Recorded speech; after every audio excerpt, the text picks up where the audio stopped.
You think you know the people around you? Picture this. You build a system worth tens of millions, the only thing keeping the company from collapse.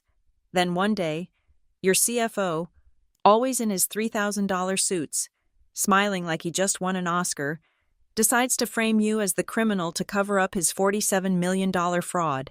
And here's how I turned the tables, making the man who tried to bury me stand before a federal court while I sat drinking coffee, smiling as I watched him torch his own career.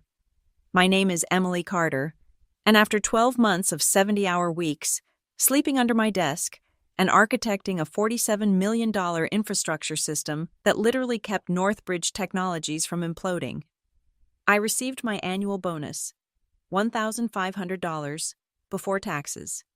I sat in the conference room, staring at the number on the compensation statement like it might spontaneously combust from the sheer force of my disbelief. Around me, the mahogany table gleamed under fluorescent lights that had witnessed me working until 3:30 a.m. more nights than I could count. The same table where I'd spread out system diagrams, argued for redundancy protocols, and saved this company's ass at least 17 times. "Emily, you seem disappointed," Marcus Hale said, leaning back in his Italian leather chair. Our new CFO had been with us for 6 months, and in that time, he'd managed to memorize every corporate buzzword while understanding exactly 0% of what actually made our systems run. His smile was practiced, the kind you perfect in front of bathroom mirrors and deploy at board meetings. "I thought you'd be thrilled. It's 20% more than last year." 20% more than nothing is still nothing. I wanted to say, instead, I kept my face neutral, a skill I'd perfected after 3 years of explaining complex architecture to executives who thought the cloud was actually in the sky. "The infrastructure migration I designed is worth $47 million, I said carefully. I was the only one who understood the legacy systems well enough to create the transition logic. Without that work? "We're all team players here," Marcus interrupted, his tone shifting to that particular brand of corporate condescension that makes you want to flip tables. "No single person is responsible for our success. Besides," he glanced at his phone, probably checking his LinkedIn notifications, "you lack the energy we need in senior positions. Technical skills are important, but leadership requires dynamism." Dynamism. The man who spent meetings scrolling through his phone was lecturing me about energy. The same man who'd asked me last week if we could just download more RAM to fix a database issue. The performance review continued for another excruciating 20 minutes. Marcus pulled up slides he'd clearly had an intern prepare, talking about optimization opportunities and growth mindset alignment.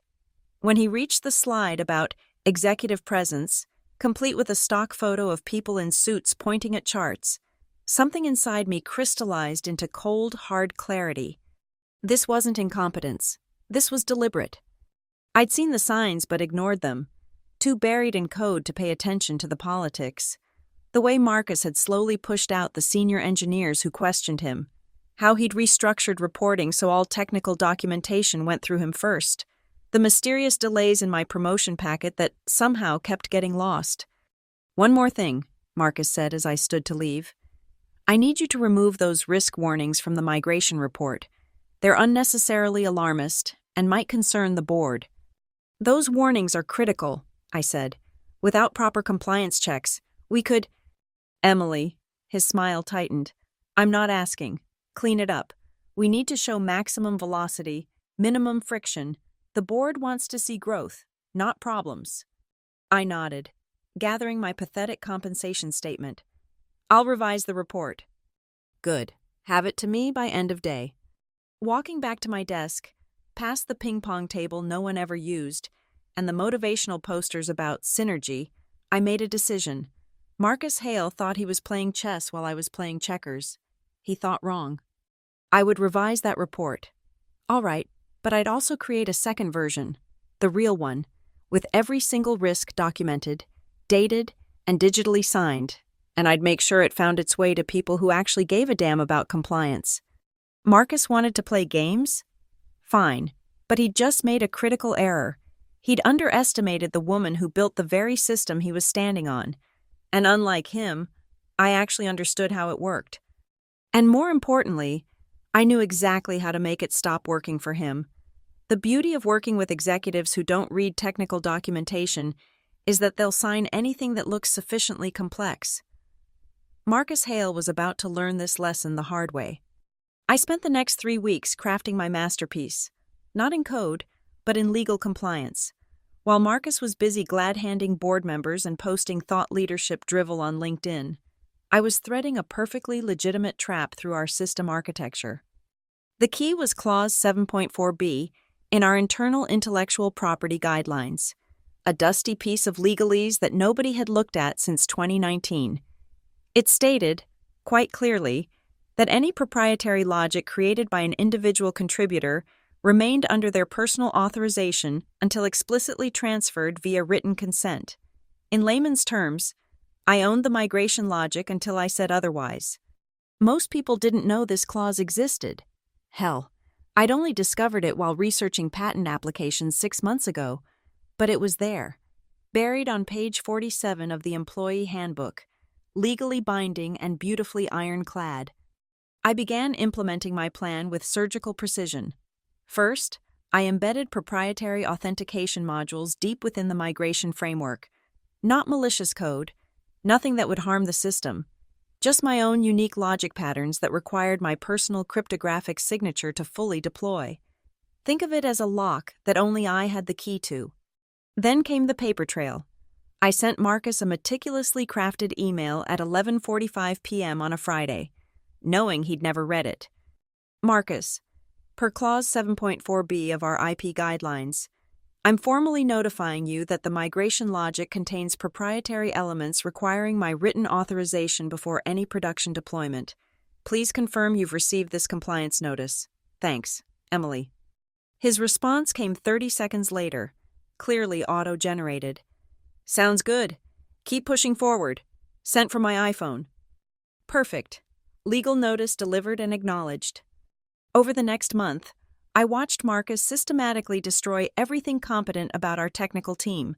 Our DevOps lead, Sandra Williams, who'd been with the company 8 years, replaced by Marcus's nephew, fresh out of a coding boot camp, the QA team that had caught a critical security flaw last quarter, outsourced to the lowest bidder. But the crown jewel of Marcus's incompetence came when he hired his new favorites, a parade of LinkedIn rock stars with impressive resumes and zero actual skills. Kids who thought Kubernetes was a Greek philosopher and couldn't debug their way out of a paper bag. I documented everything, every ignored warning, every dismissed concern, every email where Marcus explicitly overrode safety protocols for the sake of velocity. My personal archive grew to over 300 pages, all backed up to a legal cloud service with court-admissible timestamps. The smartest thing I did? I created a physical binder, old school, printed on paper, containing the full system documentation with one crucial addition on every single page, in the footer, in tiny but legally sufficient print. Proprietary logic property of Emily Carter. Deployment requires written authorization per Clause 7.4b. I left this binder in the secure documentation room, the one place Marcus would never look because it required actual reading, but I made sure Diana Blake, our head of legal, knew exactly where it was. Diana was old school, a 40-year veteran who actually read contracts and took compliance seriously. Interesting reading material in the doc room, I mentioned casually during a coffee break. Diana raised an eyebrow. Oh? Just some technical documentation. Page 73 is particularly fascinating, hypothetically speaking. She gave me a long look. Hypothetically speaking, I might need some light reading this weekend. 2 days later, Diana stopped by my desk. Emily, that documentation is very thorough, very legally thorough. I believe in comprehensive record-keeping. As you should, she paused. You know, if someone were to deploy that system without proper authorization, that would be a violation of corporate IP policy, possibly fraud, depending on the financial impact. Diana smiled, the kind of smile sharks probably share when they spot a wounded seal. Indeed it would. Indeed it would. The trap was set. Marcus thought he was building his empire on top of my work. What he didn't realize was that I'd built the foundation with a detonator switch, and I was the only one holding the trigger. And the beautiful part? Everything I'd done was completely legal, completely within policy, and completely invisible to anyone who didn't actually read the documentation. Marcus's days were numbered. He just didn't know it yet. Marcus's masterstroke of incompetence arrived in the form of Riley Quinn, a 25-year-old project manager whose previous experience consisted entirely of running Instagram campaigns for a failed startup. Riley strutted into our office on a Monday morning wearing designer sneakers and carrying a MacBook covered in startup stickers, ready to revolutionize our workflow. "Team, meet your new project lead for the migration deployment," Marcus announced, beaming like he'd just discovered fire. Riley comes to us with fresh perspectives on agile transformation. I watched our remaining senior developers exchange glances. Tom Rodriguez, who'd been coding since before Riley was born, actually laughed out loud before covering it with a cough. "What's your experience with enterprise-level system migrations?" Tom asked. Riley's smile never wavered. "I believe experience is just another word for resistance to innovation. I'm here to think outside the box, break down silos, and synergize our core competencies." Dear God, he was speaking pure LinkedIn. Within a week, Riley had renamed our carefully planned migration to Operation Velocity and created a 50-slide presentation deck that contained exactly 0 technical specifications but featured plenty of rocket ship animations. Marcus ate it up like candy. "This is exactly the energy we need," Marcus proclaimed during an all-hands meeting, while Riley clicked through slides about leveraging our DNA and activating our growth mindset. Behind them, the actual system architecture I designed was reduced to a single slide labeled technical stuff. I'd already submitted my resignation by then, effective in 2 weeks. Marcus hadn't even pretended to be disappointed. "Probably for the best," he'd said. "We need people who can keep up with our new velocity." Velocity. They kept using that word. I don't think it meant what they thought it meant. My last day was a Friday. I cleaned out my desk, turned in my badge, and left behind 3 years of my life, but not before sending one final email to my friend Tina Ward, who still worked in QA. "When the deployment crashes, and it will, check the documentation room, page 73. Tina replied with a single emoji. The first deployment happened 2 weeks after I left. Tina kept me updated via Signal messages, and it was even worse than I'd imagined. Riley just asked if we could make the database more intuitive. Tina messaged at 2:15 p.m. "He wants to rename all the tables to emoji," came another message 5 minutes later. "I'm not joking." Marcus approved it. Tom just quit on the spot. The deployment went exactly as expected. Within 6 hours, the sandbox environment was corrupted. API calls were timing out. The QA dashboard looked like a Christmas tree, if Christmas trees were on fire and screaming. "Riley's solution?" Tina messaged. "He wants to pivot to a blockchain solution." "For a database migration?" He doesn't know what either of those words mean. But the best part came when Marcus held an emergency meeting to address the minor technical hiccups. "This is just legacy code resistance," Marcus announced, according to Tina's play-by-play. "Emily's old architecture is holding us back. We need to completely reimagine our approach." My old architecture, the one currently processing 17 million transactions daily without a single error, that architecture. Riley's creating a new framework, Tina continued. He's calling it Velocity Stack. What is it? Nobody knows, including Riley. Over the next month, I watched from afar as Marcus and Riley burned through $3 million in consultant fees, crashed the system 4 more times, and somehow convinced the board that they were disrupting traditional deployment paradigms. They replaced my carefully documented code with what could only be described as digital spaghetti. They ignored every warning, bypassed every safety protocol, and when things broke, they just threw more money and buzzwords at the problem. Latest update, Tina messaged one evening, Riley just suggested we use AI to teach the system to self-deploy. That's not how any of this works. Marcus gave him a promotion. Of course he did. But while Marcus and Riley were playing startup theater, something interesting was happening in the background. Carl Jensen, the last competent architect left, had started noticing things. Specifically, he'd noticed that certain critical functions simply wouldn't execute without throwing authentication errors. Someone's been asking about the EC signatures in the code, Tina mentioned casually. EC, my initials, embedded in every critical junction like a digital fingerprint. The house of cards was starting to wobble. Marcus just didn't know it yet. He was too busy posting on LinkedIn about breaking things fast and embracing failure as learning. He was about to learn, all right.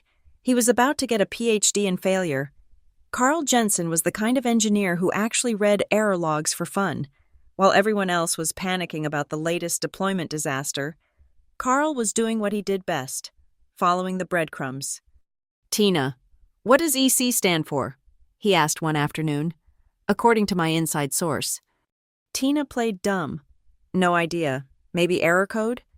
But Carl wasn't buying it. He'd been tracing authentication failures for 3 days, and every single one led back to those 2 letters.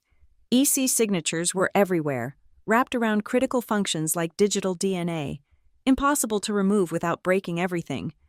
At 9:45 p.m. on a Tuesday, Carl made the discovery that would change everything.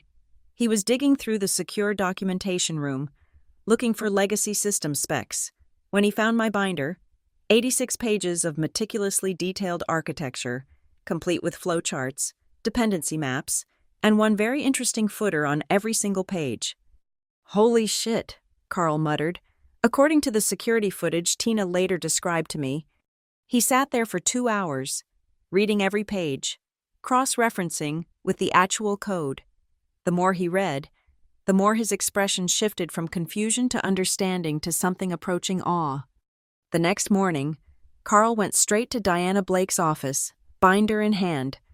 "We have a problem," he said, dropping the documentation on her desk. Diana, who'd been waiting for this moment for 2 months, put on her reading glasses with theatrical slowness. "Oh? This entire migration system, the $47 million infrastructure we're deploying, it's all proprietary code belonging to Emily Carter." "Is that so?" Diana's poker face was legendary. "Look at this." Carl flipped to page 73, the compliance section. Clause 7.4b. She owns the logic. We can't deploy without her written authorization. Diana leaned back in her chair. "And have we obtained such authorization?" "I've searched everywhere. Email records, contracts, sign-offs, nothing." "Interesting." Diana picked up her phone. "I need to make some calls." Within an hour, Diana had assembled what Tina described as a legal SWAT team. 3 lawyers from corporate, 2 from compliance, and 1 very nervous-looking Riley Quinn. "Can someone explain why we're deploying proprietary code without authorization?" Diana asked the room. Riley, sweating through his vintage band t-shirt, attempted to respond. "We're just iterating on existing architecture." "That's not how intellectual property works," Diana cut him off. "Where's Marcus?" "Board meeting," someone offered. "Get him, now." While they waited for Marcus, Carl presented his findings. The EC signatures weren't just scattered randomly, they were strategically placed at every critical junction. Remove them, and the system wouldn't just fail, it would catastrophically implode. "It's actually brilliant," Carl admitted. "She didn't sabotage anything. She just made sure the system couldn't fully function without her explicit permission. It's like she built a Ferrari and kept the keys." Marcus arrived 20 minutes later, all false confidence and practiced smiles. "What's this about?" "I have a board presentation in an hour." Diana slid the binder across the table. "Page 73. Marcus barely glanced at it. "I don't have time for technical documentation." "Make time." Diana's voice could have frozen helium. "Because right now, we're deploying $47 million worth of stolen intellectual property." The color drained from Marcus's face. "That's ridiculous. Emily was an employee. We own everything she created. Not according to Clause 7.4b. Diana pulled up the employee handbook on her laptop. And definitely not according to this email trail where Emily explicitly notified you about the proprietary nature of her code. She turned the laptop around. There it was, my 11:45 p.m. email. Marcus's dismissive response glowing on the screen. You acknowledged receipt, Diana continued. You were informed, and you proceeded anyway. The room went silent. Even Riley had stopped trying to look confident. Furthermore, Diana added, I've discovered some interesting discrepancies in the deployment budget. Payments to vendors that don't exist. Services that were never rendered. Would you like to explain where that $47 million actually went, Marcus? Marcus stood up. This is a witch hunt. I'm calling my lawyer. Please do. Diana smiled. In fact, I insist on it, because Emily Carter's legal team just sent us a very interesting letter. She pulled out a single sheet of paper, the opening shot of my legal bombardment.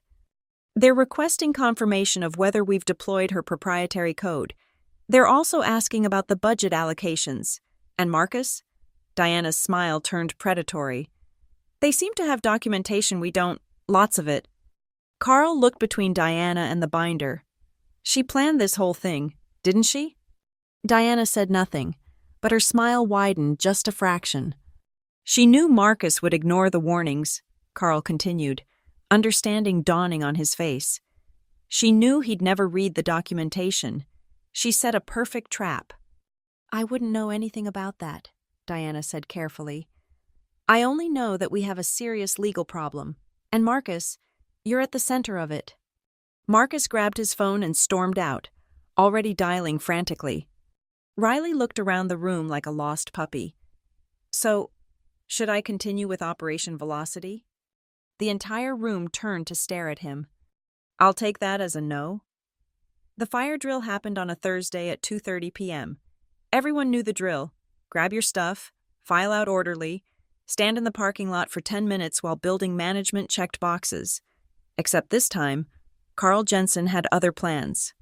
He walked calmly to the center of the open office, placed the 86-page binder on the empty ping-pong table, and opened it to the legal compliance section.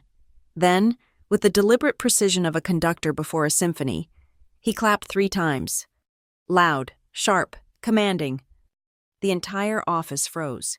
Even people heading for the exit stopped and turned. Before we evacuate, Carl announced, his voice carrying across the Cube farm, everyone should know that we're currently committing corporate fraud. You could have heard a pin drop, or Marcus's career imploding, which was roughly the same volume. Carl continued, this binder contains proof that our $47 million system deployment is using proprietary code without authorization. Every deployment we've made is illegal. Every single one. Marcus, who'd been by the elevator, pushed through the crowd. Carl, this is highly inappropriate. What's inappropriate? Carl interrupted. Is you hiding massive budget fraud behind a stolen system? The fire alarm was still blaring, but nobody moved. 200 employees stood frozen, watching the corporate equivalent of a public execution. That's enough, Marcus shouted, his face red. Everyone out! This is a fire drill! But Carl wasn't done. He picked up the binder and held it high. Emily Carter built this system. She owns it, and Marcus knew it. Tina, recording everything on her phone, later told me the moment was electric. Years of resentment against Marcus's incompetence crystallized into a single, shared understanding. Is that true? Someone called out. Check page 73, Carl replied, setting the binder back down. It's all there. The documentation Marcus never wanted you to see. The crowd surged forward. Marcus tried to grab the binder, but Diana Blake materialized beside it like a legal guardian angel. This is evidence, she said quietly. Touch it, and I'll have security escort you out. The fire drill was forgotten. People gathered around the ping-pong table, reading over each other's shoulders, taking photos of pages. The murmur grew to a roar as they realized the scope of what they were seeing. Wait, Sandra Williams, the DevOps lead, Marcus had pushed out, called from the back. I still have my access. Let me check something. She pulled out her laptop right there in the middle of the office and connected to the deployment logs. Jesus Christ, she breathed. Every single deployment in the last 2 months triggered EC authentication warnings. They've been overriding them manually. That's a violation of SOC 2 compliance. Someone from audit gasped. That's a violation of everything, Carl corrected. Marcus's phone rang. He looked at the screen and went pale. The board. Everyone back to work, he stammered. This is being handled internally. Internally? Carl laughed. You mean like how you handled the missing $47 million internally? The crowd gasped. This was new information for most of them. What missing money? Riley asked, genuinely confused for possibly the first time in his life. Diana decided it was time to take control. Everyone, please evacuate for the fire drill. However, I'll be conducting mandatory compliance interviews this afternoon. Carl, please secure that documentation. As people filed out, the atmosphere was electric. Slack exploded. Text messages flew. By the time everyone returned from the parking lot 15 minutes later, the entire company knew. Marcus holed up in his office, but the damage was done. The whispers followed him everywhere. Did you hear about the fraud? $47 million just gone? Emily knew. She documented everything. Marcus is finished. Tina sent me updates in real time. Marcus just screamed at Riley for 20 minutes. 3 board members just showed up unannounced. Diana's been on calls with federal investigators. Someone leaked the binder to TechCrunch. That last one wasn't part of my plan, but I wasn't complaining. By 5 p.m., Marcus's assistant was seen boxing up his office. By 6 p.m., an emergency board meeting was called. By 7 p.m., Tina sent me a photo that made everything worth it. Marcus Hale being escorted out by security, cardboard box in hand, his $3,000 suit wrinkled, his perfect smile finally, completely gone. But the best part? As he passed the ping-pong table, Carl had left the binder open to a single page. Page 1, with my original design specifications and a single line highlighted in yellow. System architect and sole creator, Emily Carter. The king was dead, and everyone knew who had killed him. My lawyer, Catherine Ross, was the kind of attorney who made opposing counsel nervous just by walking into a room. She'd spent 15 years dismantling corporate fraud cases, and when I'd approached her with my documentation, she'd actually laughed with delight. Emily, she'd said, reviewing my 300 pages of evidence, this is the most beautiful trap I've ever seen. It's completely legal, ethically sound, and absolutely devastating. The letter she crafted was a masterpiece of legal precision. 3 paragraphs, 112 words, each one a surgical strike. She sent it at 9 a.m. on a Monday, simultaneously to the board of directors, the general counsel, the SEC compliance department, and Marcus Hale personally. Paragraph 1 referenced Clause 7.4b and established my ownership of the proprietary logic. Simple, factual, undeniable. Paragraph 2 noted that I had not provided written authorization for the deployment of my intellectual property and requested confirmation of whether such deployment had occurred. Paragraph 3 was the kill shot. It requested clarification on the $47 million budget allocation, noting discrepancies in public filings that may require regulatory review. 12 minutes. That's how long it took for my phone to explode. Diana Blake called first. Emily, the general counsel wants to speak with you immediately. All communication goes through my attorney, I replied, sipping coffee in my new home office, watching the storm I'd created from a safe distance. Emily, please, the board is in full panic mode. As they should be. The general counsel, Robert Steinberg, was on a conference call with Catherine within the hour. Tina, who had friends in legal, gave me the play-by-play. Steinberg's basically begging. He wants to know what you want. What I wanted was simple: recognition, compensation, and Marcus Hale's head on a corporate platter. Catherine handled the negotiation brilliantly. She didn't make demands. She just asked questions. Has Northbridge deployed Emily's proprietary code? Yes, but without her authorization? Technically, however. And this deployment generated how much revenue? Silence. I'll also need documentation on the $47 million allocation. Emily has records suggesting only $12 million went to actual development costs. Longer silence. Where did the other $35 million go? Mr. Steinberg? The investigation that followed was swift and brutal. Internal audit, external forensics, and eventually, federal investigators descended on Northbridge like locusts. Every email, every transaction, every deleted file was recovered and examined. Marcus tried to fight back. His lawyer sent a cease and desist, claiming I was making defamatory statements. Catherine's response was beautiful. Truth is an absolute defense against defamation. Would Mr. Hale prefer we discuss this truth in court? The evidence was overwhelming. Marcus had created shell companies, fake vendors, imaginary consultants. He'd been siphoning money for 6 months, using the chaos of the migration to hide his theft. $35 million, parceled out in small enough chunks to avoid automatic scrutiny, but large enough to fund his new house in the Hamptons, his boat, his girlfriend's startup. But here's where my trap became truly elegant. Marcus had used my system to hide his fraud. Every transaction ran through the architecture I'd built, and because I owned that architecture, I had legal standing to demand a full forensic audit. He literally stole money using stolen code, Catherine explained to me, barely containing her glee. It's like robbing a bank with a stolen car. Double felony. The board called an emergency meeting. Tina was there as a witness and described it later.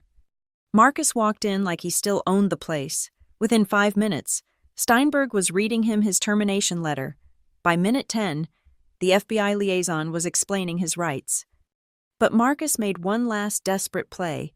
He stood up, pointed at the board, and said, "Emily Carter sabotaged this company. She built back doors. She's the real criminal." Steinberg pulled up my original email, the one Marcus had dismissed with "sounds good." "You were informed, Mr. Hale. You acknowledged, you proceeded anyway, and then you stole $35 million. She set me up.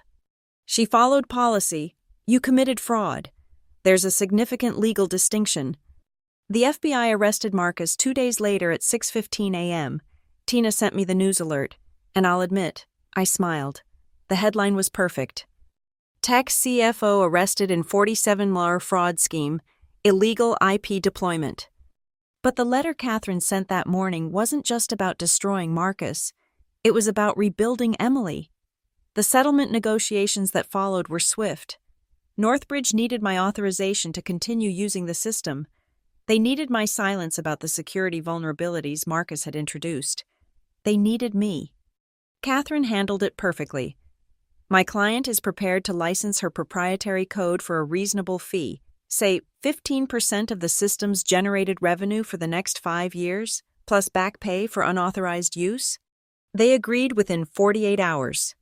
The letter that started it all, those 3 paragraphs, was framed now, hanging in my home office, proof that sometimes the pen really is mightier than the sword, especially when that pen has a really good lawyer holding it. The federal courthouse in Lower Manhattan was a monument to intimidation, all marble columns and soaring ceilings designed to make you feel small. But sitting in the witness chair, watching Marcus Hale sweat through his expensive suit, I felt 10 feet tall. The prosecution had spent 3 days laying out their case, financial records, email trails, forensic accounting that traced every dollar of the $35 million Marcus had stolen. The shell companies had names like Velocity Consulting and Innovative Solutions LLC, corporate nothing burgers that existed only to cash Northbridge checks. When they called me to testify, Marcus's lawyer tried to paint me as a disgruntled employee seeking revenge. He was a sharp dresser with sharper words, the kind of attorney who usually got white-collar criminals reduced sentences. "Ms. Carter," he began, "isn't it true you were terminated from Northbridge Technologies?" I resigned, I corrected. The documentation shows that clearly. After receiving a poor performance review? After receiving a $1,500 bonus for building a $47 million system, a few jurors shifted in their seats. Good. You seem bitter about that. I was disappointed by the lack of recognition, but I followed every legal protocol. By embedding traps in the code? Catherine had prepared me for this. I turned slightly toward the jury, making eye contact with a woman in the front row who looked like she'd worked corporate jobs her whole life. I embedded authentication signatures to protect my intellectual property, as was my right under Clause 7.4b of Northbridge's own policy. It's like signing your artwork. Completely legal, completely transparent. I even notified Mr. Hale in writing. The prosecutor stood up. I'd like to enter Exhibit 47 into evidence. On the screen appeared my 11:45 p.m. email to Marcus, clear, professional, explicit about the proprietary nature of the code, and below it, Marcus's dismissive response. Ms. Carter, the prosecutor continued, what happened after you sent this notification? Mr. Hale ignored it and deployed the system anyway. Without your authorization? Correct. And then what happened? This was the moment. I looked directly at Marcus. He used my system, the one he stole, to hide his embezzlement. He ran fraudulent transactions through architecture I built, thinking the complexity would hide his theft. Marcus's face went red. His lawyer objected, but the judge overruled. How do you know this? Because I designed every pathway in that system. I know where every dollar flows, how every transaction routes. When the forensic audit was performed, using my documentation, the fraud became obvious. The prosecutor pulled up a flowchart on the screen. My original system design overlaid with the fraudulent transactions highlighted in red. It looked like a circulatory system infected with poison. Mr. Hale created 17 shell companies, I explained, walking the jury through the chart. Each one submitted invoices for services never rendered. The money would enter here, bounce through 3 dummy accounts, and exit here, to accounts controlled by Mr. Hale. Objection, Marcus's lawyer shouted. Ms. Carter is not a forensic accountant. But she is the architect of the system in question, the judge replied. She's uniquely qualified to explain how it was misused, overruled. The killing blow came when the prosecutor asked about the budget. Ms. Carter, what should the migration have cost? Based on my original estimates, $12 million, including generous contingencies. And how much did Mr. Hale claim it cost? $47 million. Where did the other $35 million go? I pointed at Marcus. Ask him about his house in the Hamptons, the one he bought with cash 6 weeks after the deployment started. Marcus's lawyer made one last desperate attempt during cross-examination. Ms. Carter, if you suspected fraud, why didn't you report it immediately? I did. I documented every concern, every warning, every violation. I sent them to Mr. Hale, who ignored them. I preserved them in legally admissible formats. I followed the chain of command until it became clear the chain was broken. So you took matters into your own hands? I protected my intellectual property and ensured evidence of potential crimes was preserved. The actual investigation was triggered by Mr. Hale's own actions when he illegally deployed my code. The lawyer tried another angle. You could have prevented this by simply authorizing the deployment. I could have enabled Mr. Hale's fraud by authorizing it. Yes, I chose not to become an accomplice. The jury deliberated for 6 hours. When they returned, the foreman stood and read the verdict. On 35 counts of wire fraud, we find the defendant guilty. On 18 counts of money laundering, we find the defendant guilty. On 1 count of intellectual property theft, we find the defendant guilty. Marcus collapsed in his chair. His wife, sitting in the gallery, walked out before the judge even finished reading the counts. During sentencing 2 weeks later, the judge was brutal. Mr. Hale, you didn't just steal money. You betrayed the trust of employees, shareholders, and the board. You attempted to destroy Ms. Carter's career to cover your crimes. You showed no remorse, only anger at being caught. 15 years federal prison, restitution of $35 million, lifetime ban from serving as an officer in any public company. As they led Marcus away in handcuffs, he turned to look at me one last time. I met his gaze steadily, thinking of that performance review where he'd called me lacking in energy. Turns out I had plenty of energy. I'd just been saving it for something worthwhile. Like destroying him. The New York Times ran the story on page 1 of the business section. CFO sentenced to 15 years in landmark fraud case. They called it the most elegant corporate trap ever documented. I had that article framed too, right next to the 3-paragraph letter that started it all. Marcus Hale, federal inmate number 47391-054, was serving his time at Otisville Federal Correctional Institution. I heard through the grapevine that he'd tried to teach a financial literacy class to other inmates. They laughed him out of the room. His CPA license was permanently revoked. The SEC banned him from any involvement in public companies for life. His assets were frozen, his Hamptons house auctioned, his boat seized. His wife divorced him and took what little remained. Even his LinkedIn profile, once full of thought leadership garbage, had been deleted. Riley Quinn disappeared into obscurity, his Operation Velocity becoming a cautionary tale taught in business schools about what happens when incompetence meets fraud.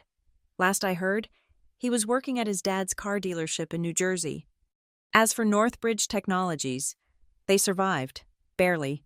The board cleaned house, brought in competent leadership, and paid me handsomely for the licensing rights to my system. The quarterly checks were substantial enough that I'd never have to work for another Marcus Hale again. I started my own consulting firm, specializing in compliance and intellectual property protection. My first client? Diana Blake's new company, where she'd become CEO. She hired me to review all their technical documentation. "I want everything ironclad," she said. "Marcus Hale-proof." Carl Jensen became Northbridge's new CTO. His first act was to institute mandatory documentation reviews and actual technical competency requirements for leadership positions. He kept my binder in a glass case in his office with a plaque. "Read the documentation." Tina Ward got promoted 3 times in 6 months, eventually becoming head of quality assurance. She sent me a photo of her new office, which had a perfect view of the parking lot where Marcus had been arrested. But the sweetest moment came exactly 1 year after the trial. I was sitting in my favorite coffee shop at 8:30 a.m., reviewing contracts for a new client. When my phone buzzed, it was a news alert. Disgraced tech executive Marcus Hale loses appeal. Must serve full sentence. I smiled, took a sip of my overpriced latte, and thought about that $1,500 bonus that had started everything. Marcus had tried to humiliate me, to bury me under his incompetence and greed. He'd thought I was just another engineer he could step on while climbing his corporate ladder. He'd learned the hard way that engineers don't just build systems, we build contingencies. We document everything. We plan for failures, especially human ones. The best revenge isn't served cold. It's served with comprehensive documentation, legal precedent, and federal prosecution. It's watching the person who tried to destroy you destroy themselves with their own greed. It's knowing that every morning for the next 15 years, Marcus Hale wakes up in a federal cell, remembering the woman he underestimated. Some people asked if I felt guilty about what happened to Marcus. The answer was simple. He had every opportunity to do the right thing. Read the documentation, follow the law, pay people fairly, respect the work. He chose not to. He chose to steal, to lie, to frame me for his crimes. I didn't destroy Marcus Hale. I just built the mirror that showed everyone who he really was. The fact that the reflection was ugly enough to warrant federal prosecution, that was entirely on him. My company motto, printed on every business card, was a quote I'd modified slightly. In code we trust, everything else we document. Marcus taught me that lesson. $1,500 for $47 million in architecture. What he didn't realize was that I'd included a hidden cost in that design: accountability. The bill came due at his sentencing. Payment in full, 15 years. As I closed my laptop and prepared for my next client meeting, I thought about all the engineers out there, undervalued and overlooked, building the systems that companies depend on while executives take the credit and the bonuses. Document everything, my friends. Know your worth, and never, ever let them forget that you hold the keys to the kingdom you built. Because sometimes, the best code you'll ever write isn't in the system. It's in the contract. Thank you so much for listening to my story. I'd love to know where you're tuning in from. Drop a comment and let's connect. If this tale of corporate revenge resonated with you, please subscribe to the channel and share your thoughts below. Have you ever dealt with a toxic boss or seen karma catch up with someone who deserved it? I'd love to hear your stories too.